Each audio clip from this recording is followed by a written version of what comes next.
if you've been running for some time, or if you're just getting into the sport, you probably see people do these things called ultras, and you go, hey, that's cool, I want to do that. I want to take on this big challenge.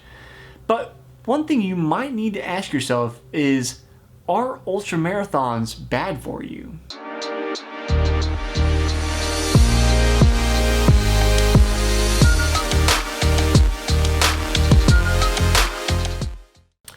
Now, if you haven't been on the channel before, I'm Jesse Funk. This is a show I call Runner's High, but you might also not know, you should subscribe and all that good stuff, but the reason you should subscribe besides this show is I also talk to really cool people every Friday on another show I do called the Smart Athlete Podcast. This is where I talk to athletes that are from amateurs to pros to Olympians that also have something going on in their lives that is not athletics, which makes them very, very interesting people. Now, I've talked to, I really don't know how many ultramarathoners now, so I have a pretty broad cross-section of people that do this.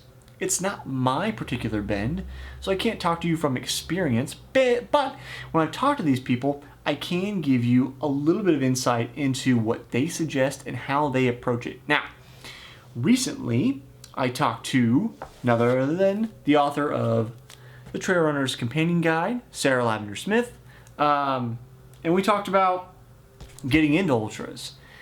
She mentioned how she had been running for, it was at least a decade, maybe 15 years, before she got into ultras. And we generally agreed it takes some time to get into it, because if you want to have longevity in the sport, you can't just jump from couch to ultra and expect to make it. Is there going to be a rare case of somebody who can do it? Yes, probably. Is it a good guideline for most people? No, absolutely not. And it has to do with distance running in general. It's also the reason why the best endurance athletes on the planet, typically mid-30s to 40s even, it just takes so much freaking time for your body to adjust in all these years and sometimes decades to get ready to do it. Now, let's look into what actually happens with these ultra runners and should they be doing it at all. One of the problems with studies that I talk about in general is that there's not a really large sample size. And that is, again, the issue here with ultra runners in particular, because the ultra running community is not that big at all. Runners, there's hundreds of thousands of runners that participate in races in the US in a given year, but that number is much, much smaller when we get to the ultra scene. So there's not as many pieces of data to look at. When we can look at what are the risks to ultra runners, generally speaking, the risks are going to be relatively low. It's going to be overuse injuries. Duh, you could have seen that one coming, right?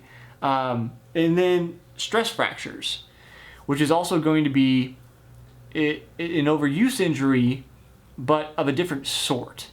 And typically a stress fracture is going to be from a lack of nutrition, or because it could be several things, but one possible reason is a lack of calcium in your diet, and then your body begins leaching that out of your bones to try to make up for that deficit. That can lead to stress fractures. But in general, if you're not feeding yourself enough nutrients, that can lead to the weaknesses in bones, stress fractures, you get a heel, all that kind of thing. In either case, overuse injuries are pretty much going to be the majority of it. You know, what the issue is with ultra runners. Now, that doesn't mean that there aren't other things. There are ultra runners that die. And the leading cause of death in ultra runners is one thing, and something you can probably predict, which is heart failure. Something like 43% of deaths in ultra marathoners are from heart failure. Now, before you go, oh, my heart's going to explode if I run an ultra. No, that's really not the case.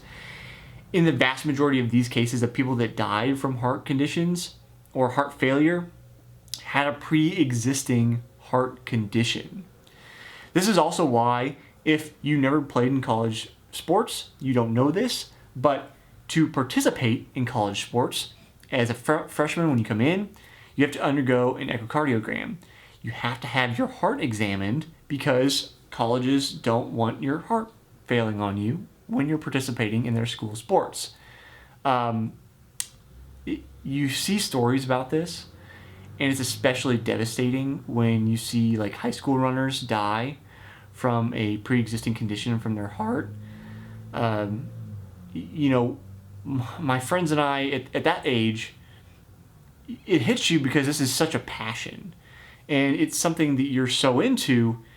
And we almost, and I guess I'll have to apologize to my parents for having such a weird outlook at the time, but we'd say, well, if I'm gonna die, I'd rather die running. Part of that's just the naivete of youth and that kind of feeling of immortality and nothing can happen to me a little bit. And some of it's just like being dumb, I guess. Maybe there's something deeper there.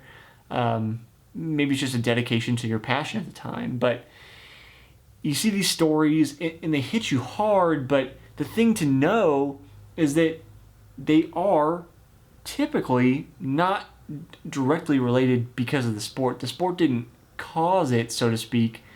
The sport revealed it, albeit in a very devastating way. So, if you're going to undertake ultras, figure out how to get an echo some way. Get your heart checked out. Make sure you don't have any underlying conditions. That's just easy preventive care. I can tell you from experience that I had an echo when I went to college.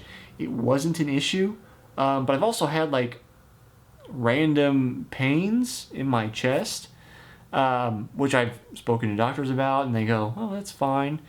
My now wife was concerned about this, and I wanted to get an echo. At the time, I was late 20s, and it was just about impossible to get me referred anywhere to get an echo.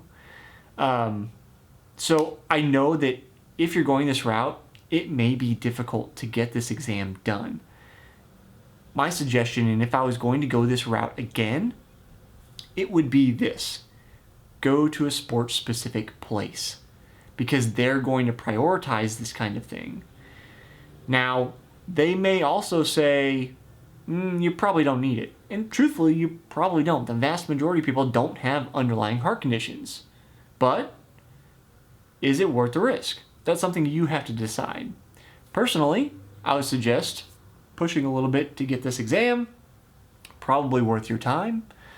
But only you could decide what risks you want to live with. All that being said, and knowing that ultras really are probably fine for you, I have to admit that it comes with one big caveat, and that is selection bias. So if you're not familiar with selection bias, it's basically when a study or an observation involves a group that's not representative of the whole. So what are we talking about in this case? In this case, I'm talking about how ultramarathoners are basically self-selected, right? We don't just pick people off the street and say, well, you're an ultramarathoner now. They decide themselves, this is what I want to do. So likely, they already have the background, the physical capability, the willingness to do it, and the willingness to spend time and energy to take care of themselves. So when you have this self-selected group, that isn't really representative of saying, are ultramarathons healthy for everyone? Are they healthy for everyone? We don't know. We don't have a study that just says, okay, Joe Blow, like, we're going to pick you off the street and now you're running ultras. And we don't know the implications of what happens there. We can guess at them and say, that's probably going to be a bad time. It's probably going to be a bad situation if we just take anybody off the street and make them run ultras. So selection bias is important to take into account when you're thinking about, is this thing healthy? Is this thing bad? So that brings me to our final conclusion here, which is if you're already running, you've been running for a number of years, you have no problem tolerating higher mileages, you're probably fine. Again, I'd suggest getting that echo just in case, but you're probably within that self-selection criteria that says, I have the fitness, I have the background, I have the willingness, I have the means, I have the time, I have the energy. Let's do it. If you're somebody who's never done, anything, you just hang out on a couch like I do when I'm talking to you here, maybe try a 5K out first. And I don't mean that disparagingly. I love 5Ks. 5K, 10K, that's my bread and butter. Those are the events I like to do. There's nothing wrong with them.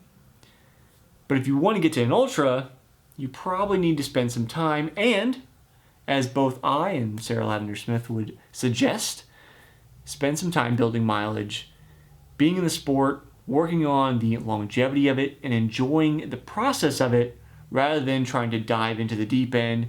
And beyond that, if I torture the metaphor, it's like diving into the deep end and trying to scuba dive into an underwater cave without ever having gone swimming, which would be crazy.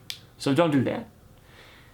But if you've been running for a while, you're thinking about it, I'd say go for it. I don't see any evidence that it's going to be that much more risky than anything else you might take on, as long as you take the proper precautions, get plenty of rest, and set up your training schedule for success. So, what questions do you have for me about running, about training, about the guests I see on this podcast on Fridays here on this channel? Again, subscribe, leave them down in the comments below, and I'll see you next time on the next episode of Runner's High.